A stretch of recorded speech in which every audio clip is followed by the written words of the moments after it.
얼마 전 와이프와 함께 산책을 하면서 물었습니다. 만약 당신이 다시 결혼을 할 수 있다면 남편을 선택하는 가장 중요한 조건은 뭐야?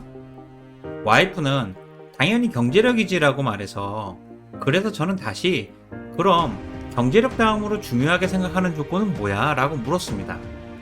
와이프는 경제력이 뒷받침되지 않는 상황에서 그 다음 조건은 아무 의미 없어라고 단호하게 말했고, 저는 아무 말도 하지 못했습니다. 마음 한편으로는 사랑의 순수함이나 결혼의 소중한 가치 등을 말하고 싶었는데, 이는 너무 나이브한 생각이고 현실을 이해하기 때문에 왠지 동의하게 되더라고요. 또 어느 웹툰에서 사랑하는 남녀 사이의 대화였는데, 여자가 오빠는 집도 있고 돈도 있는데 왜 나에게 결혼하자고 말하지 않아라고 물었습니다. 그러자 남자는 그건 너가 집이 아직 없고 돈도 없기 때문이야 라고 말했습니다. 저는 이 웹툰을 보고 나서 이래서 연애나 결혼, 출산을 포기하는 3포 세대가 계속 늘어나고 출산율은 바닥을 치고 결혼정보회사들이 계속 많아지는구나 라는 생각이 들었습니다.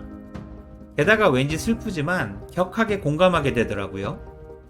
세상 모든 가치의 기준이 경제력임을 다시 한번 확인하는 계기가 되었고요. 그렇다면 우리는 왜 이렇게 힘들게 참고 견뎌가면서 직장 생활을 하는 걸까요? 사실 우리가 직장 생활을 하는 이유는 너무나 많죠. 월급이나 연봉, 커리어나 성장, 사회적 인정, 인간관계나 소속감 등 수많은 이유가 있고, 게다가 누군가는 존경과 자아 실현이라고 말하기도 하죠. 하지만 개인적으로 21년간의 직장 생활을 견디며 노력했던 가장 큰 이유는 돈과 경제적인 이유 때문이었습니다. 만약 제가 금수저였다면 직장 생활을 절대 하지 않았을 거거든요. 하지만 저는 흙수저여서 돈이 절실히 필요했기 때문에 취업을 하고 참고 견디면서 직장 생활을 했습니다. 그러다 직장 생활이 너무 힘들고 고통스러웠던 어느 순간에 저는 도대체 내가 왜 이 직장 생활을 하고 있지? 이거 꼭 해야만 하는 건가? 내가 노예인가? 라는 생각이 들었고 스스로 정답을 내렸습니다. 나는 돈이나 경제적 이유 때문에 이 힘든 직장 생활을 참고 견디고 있구나 라고 확신했습니다. 그러고 나니까 그 이후에는 직장 생활이 한결 편안해지더라고요. 직장 생활의 목적이 명확해졌거든요. 그 어떤 것도 참을 수 있게 되고 노력하게 되더라고요.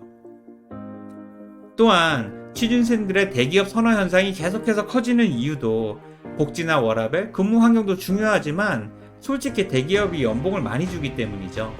물론 공기업도 마찬가지고요. 그리고 취준생에게는 대기업의 대자가 기업의 규모가 크다라는 의미보다는 월급을 많이 준다는 의미에 가깝죠. 게다가 공기업은 공무원의 안정성과 대기업의 높은 연봉이 합쳐진 꿈의 직장이고요. 그래서 유명한 글로벌 대기업이 아니면 공기업의 인기가 더 높은 게 사실이고요. 암튼 취준생들에게는 대기업이나 공기업 둘 다 간절히 원하는 꿈의 직장이죠. 2023년 취준생들의 취업 선호 기업에 대한 설문조사를 보면 1위부터 5위까지 삼성전자, 삼성바이오로직스, 네이버, SK하이닉스, 카카오 등 모두 대기업이고 연봉이 높기로 유명한 회사들이죠. 취준생들이 이들 기업을 가장 선호하는 이유는 커리어나 성장, 워라밸이나 복지가 좋다고 이야기를 하지만 사실 가장 큰 이유 한 가지를 꼽는다면 저는 무조건 높은 연봉이라고 확신합니다. 물론 돈이라는 이유로 천박해 보일 수도 있지만 돈이나 경제력이 세상의 모든 가치의 기준이라고 생각한다면 당연한 거겠죠. 일단 이 사실을 솔직히 인정해야 그 다음에 말할 수 있는 자신의 미래나 전공, 커리어나 역량, 전문성 이런 것들이 존재하게 되는 거고요. 마찬가지로 요즘 사회적으로 이슈가 되고 있는 MZ세대 공무원이나 군인 퇴사율의 급격한 증가도 경제적 이유 때문이죠. 즉 공무원이나 군인을 해서는 돈을 벌거나 부자가 될 수 없다는 의미고요. 특히 지금은 대퇴사의 시대고 연봉과 커리어라는 두 가지 축으로 많은 이직과 퇴직이 발생되고 있고 앞으로는 훨씬 더 많이 발생될 예정이죠. 그리고 이 현상은 문제가 아니라 당연한 트렌드이자 변화고요. 만약 이 현상을 문제라고 생각한다면 스스로가 꼰대일지도 모른다는 생각을 해볼 필요가 있죠. 사실 꼰대는 나이의 문제가 아니라 생각과 행동의 문제니까요. 게다가 진짜 문제는 취업을 해도 돈과 미래가 보이지 않거나 돈을 많이 주는 회사에 지금 취업을 해야 한다는 현실이죠. 그렇다면 지금 여러분들은 무엇 때문에 직장 생활을 하고 계십니까? 직장 생활을 하는 가장 큰 이유가 돈 때문이라는 생각에는 동의하십니까? 저는 이 질문에 대해 꼭 한 번은 고민할 필요가 있다고 확신합니다. 자신의 직장 생활 목적을 명확히 인식하면 상대적으로 안정적이고 편안한 직장 생활을 할 수도 있고요. 회사 생활에 집중할 수도 있으니까요. 지독한 가난을 경험해 본 사람들은 행복을 돈으로 어느 정도는 살 수 있다는 사실을 확실히 알고 있습니다. 가난은 여러분들의 생각보다 훨씬 잔혹하고 비참하기 때문에 개인적으로 굳이 경험할 필요가 없다고 확신합니다. 너무 아픈 사랑은 사랑이 아닌 것처럼 말이죠. 만약 저의 이런 생각에 90% 이상 공감하신다면 여러분들은 과거에 흙수저였거나 지금도 흙수저라고 생각됩니다. 가난 자체가 너무 무섭고 비참하다는 사실을 누구보다 잘 알기 때문이죠. 태생적으로 흙수저들은 부모님이나 가정 환경으로부터 많은 악영향을 받으며 성장합니다. 당연히 금수저들은 그 반대고요. 당신이 가난을 벗어나기 힘든 습관 100가지, 우리가 가난할 수밖에 없는 이유 100가지 등의 이야기가 모두 여기에 해당이 되죠.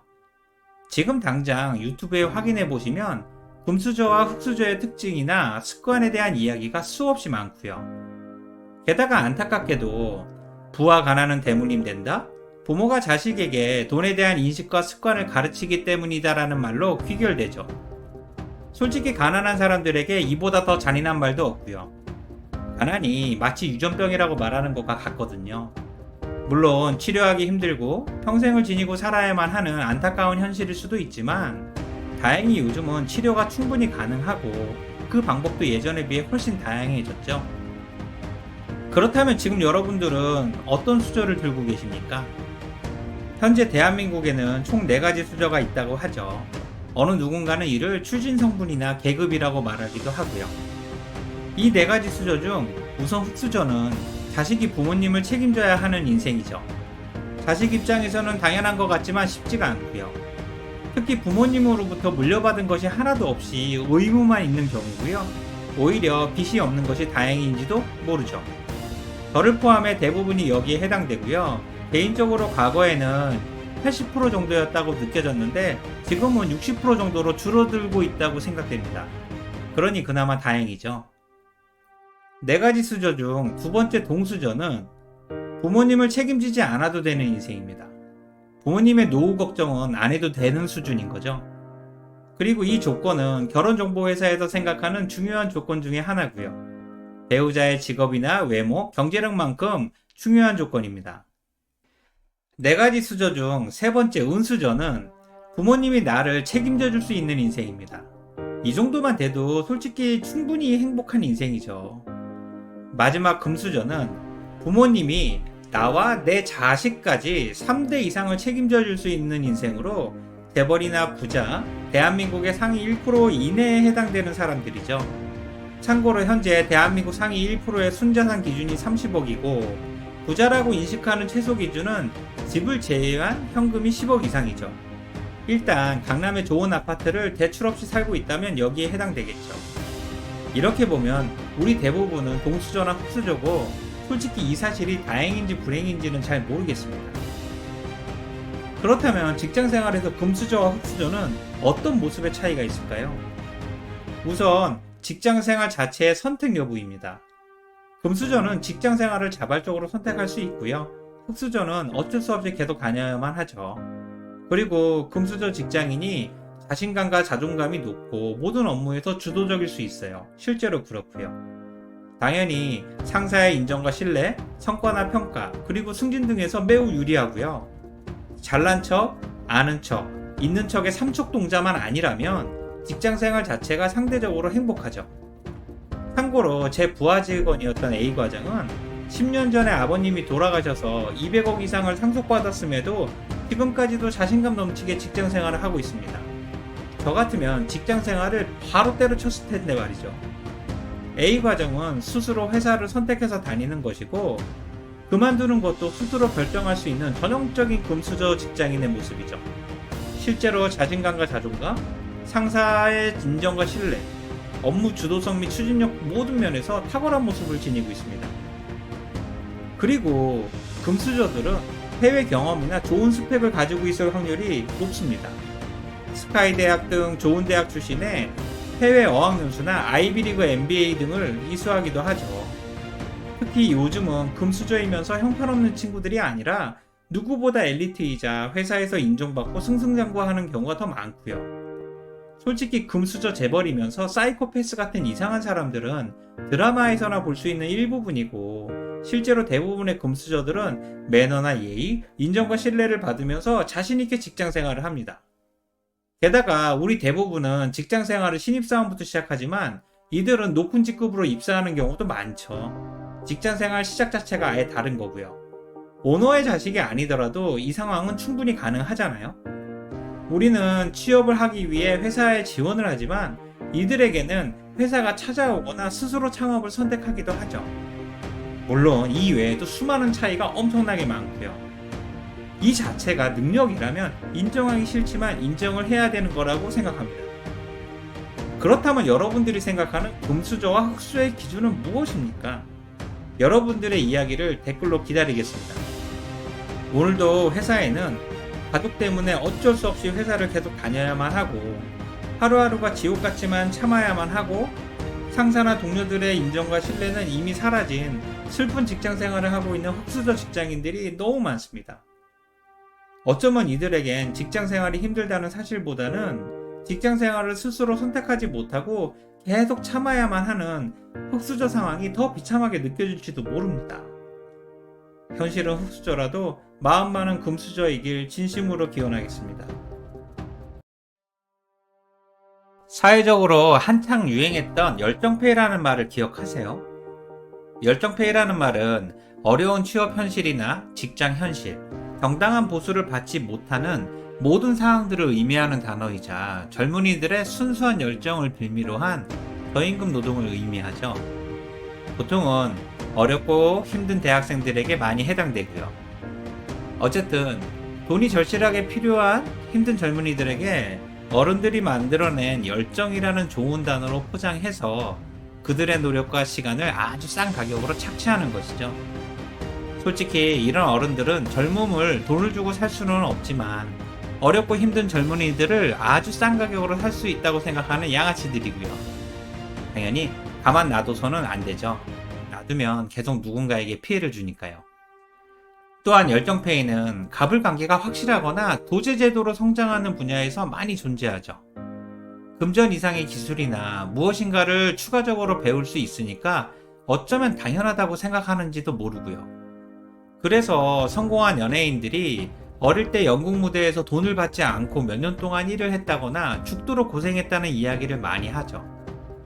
그리고 확대해서 생각해보면 직장인들도 수당 없는 야근이나 주말 출근 등의 모습들이 모두 열정페이에 해당되고요. 이 외에도 생각해보면 충분히 많을 겁니다. 어쨌든 열정페이는 명백한 갑질이자 불법이고 당장 돈이 필요하지만 경험도 필요한 젊은이들에게는 절대로 좋은 경험이 되지가 않죠. 이렇게 해서 성공한 젊은이들이 나중에 자신이 경험했던 열정페이를 또 다른 누군가에게 강요하게 되기도 하거든요. 공정함이 지금의 시대 정신이라면 정당한 노력의 대가와 경험은 반드시 선순환되어야 하고요. 다행히 요즘은 사람들이 점점 똑똑해지고 자기 주장을 확실하게 이야기할 수 있는 방법들이 많아져서 열정페이라는 단어는 사라지고 있죠. 회사에서 야근이나 주말 출근이 사라지는 것과 유사하다고 생각합니다. 다음으로 여러분들은 M4세대라는 단어도 들어보셨죠? 쉽게 말하면 3포세대는 연애, 결혼, 출산 등 이 세 가지를 모두 포기한 세대를 의미하고요. 이 외에도 취미, 내 집 마련, 인간관계, 직업, 꿈, 희망 등 수많은 것들을 포기하는 세대를 M4세대라고 하죠. 누군가는 이들을 좌절과 불행의 세대라고 말하기도 하고요. 어쨌든 시간이 흐를수록 M4세대는 점점 더 많은 것들을 포기해야 할지도 모르고 어쩌면 부자라는 단어도 이번 생에서는 포기해야 할지 모르죠. 얼마 전 MZ세대 설문조사에서 80% 이상이 자신을 M4세대에 해당된다고 생각하고 있고 가장 포기하기 쉬운 취미나 여가 활동 외에도 연애, 결혼, 내 집 마련, 꿈과 희망 등 수많은 것들을 이미 포기했다는 결과가 나왔습니다. 물론 이로 인한 출산율은 더 이상 말할 것도 없죠. OECD 기준으로 압도적으로 최저고요. 개인적으로 생각하는 저출산 문제의 핵심은 지금도 내 삶이 너무 힘들고 불행한데 아이까지 낳으면 더 힘들고 불행해질 거라는 확실한 두려움이라고 생각합니다. 눈에 보이니까요. 솔직히 이 모든 바탕엔 포기할 수 없는 경제력과 행복이라는 문제가 도사리고 있고요. 당연히 M4세대와 열정페이는 모두 돈이나 경제력 문제가 바탕이 되고요. 게다가 M4세대와 열정페이 둘 다 자세히 보면 스스로 선택한 것이 아니라 어쩔 수 없이 강요된 것이라는 사실이 더 슬프고 안타깝죠. 어쨌든 이 모든 상황들은 왠지 거부하고 싶은 불편한 진실이기도 합니다. 돈이나 경제력에 대한 맹목적인 추종과 모든 가치의 기준이 경제력이라는 확실한 사회 현상의 증거이고요. M4세대와 열정페이는 이러한 부작용의 대표적인 모습들이죠. 그리고 이 외에도 많은 부작용들이 최저 출산율, 이민율, 노인 빈곤율과 자살률 등으로 나타나고 있잖아요. 지금 대한민국의 부정적인 모습들은 돈과 행복, 즉 가난함과 더불어서 만족감이나 즐거움을 전혀 느낄 수 없다는 사실로 수렴되는 것 같습니다. 안타깝게도 항상 부족함과 불행함을 느끼고 살아가고 있고요. 힘든 상황의 열정이나 노력, 정신력으로 무조건 극복해야 한다는 정신력 지상주의가 판을 치고 있는 거죠. 사실 이런 말들은 사회적으로 성공한 사람들이나 안정적이고 높은 위치에 있는 사람들이 강요하는 제한 같은 거죠. 만약 이 상황이 억울하면 부자가 되거나 성공하면 되는 거죠. 이게 말은 쉬운데 상황이 그렇지 못해서 안타까울 뿐이고요. 개인적으로 묻고 싶은 말이 있습니다. 여러분들은 직장 생활을 무엇 때문에 하고 계십니까, 지금? 저는 1순위가 월급을 통한 돈과 경제력이었고 2순위가 행복이었습니다. 승진을 통한 연봉 상승은 당연했고 자아실현이나 소속감 등으로 느끼는 감정보다는 사람들과의 관계에서 느낄 수 있는 즐거움과 업무에 대한 만족감 등이 행복에 가까웠습니다. 그래서 직장 생활에 더욱 집중했던 것 같고요. 사실 가난은 나라님도 해결할 수가 없지만 행복은 노력한다면 조금이나마 나아지지 않을까요? 눈에 보이는 열정페이는 확실하게 신고하고 지금까지 M4한 것들은 하나씩이라도 다시 도전해봐야 할 것 같습니다. 이제부터는 야근과 주말 출근은 최소화하고 나만의 워라밸에 더욱 집중하고 행복한 이기주의자가 되기 위해서 노력했으면 좋겠습니다.